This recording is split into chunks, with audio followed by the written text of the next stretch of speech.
We didn't know exactly what was going to be happening with the show because they didn't really tell us where the show was going. And so as an actor, I played every scene so many different ways. I don't know if people know that, but we played it, a variance of different ways. And so getting to see it all cut together was really interesting, but it also challenged me because I got to play in so many different areas. I love the fact that the internet conversation for me has oozed out into a wonderful relationship with the audience and me.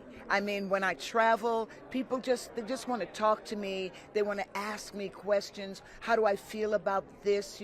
They want to know about the next episodes. I'm having a wonderful time with the audience. I don't have to run from anybody because they're running to me with something nice. And I receive the greatest gifts from the audience. It's been truly amazing for me. In the script, it was a 3-page monologue, right? So I had to commit the words to memory because it was, we didn't have a lot of time to actually rehearse it, to pre-rehearse, right? So I committed the words to memory, and then we started filming. And as we filmed, the more conversant one became, the more conversant one became with the moments in the car. And I also felt very supported, not only by Ryan and the DP behind the camera, but my colleagues in the car. And it was one of those situations that became more and more full. And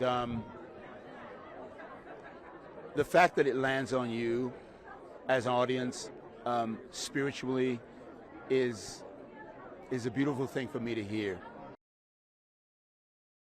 And also the kind of structural changes that are going through. When, for instance, Netflix, they buy up the studios, and there's no studios left. There's no movies left.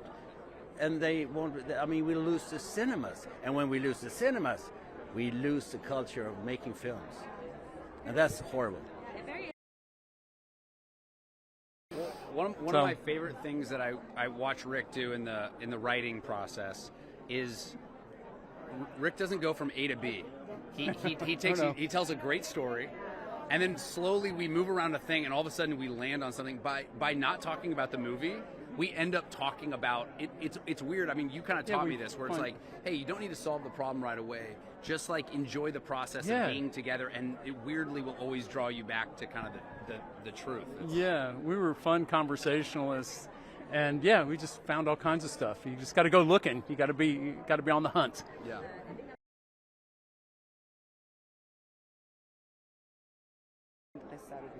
ببینید من سختی خاصی نکشیدم، یعنی در مقابل بچه‌هایی که در داخل زندان هستن و گمنام هستن، در واقع سختی‌های اصلی رو اونها کشیدن. I did not go through anything in particular, any particular hardship compared to my fellow prisoners who are in prison and they are taking the actual weight of the hardship. من فقط وقتی با اونا صحبت می‌کردم خاطراتشون رو شنیدم، تمام مشکلاتی که توی این مدت داشتن شنیدم. I was only a listener to what they wanted to share from their memories as we were talking in prison. و امیدوارم که این فیلم ارزش اون سختی‌های اونا رو داشته باشه.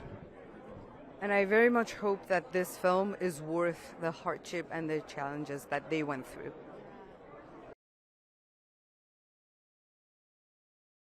When did that first begin for you?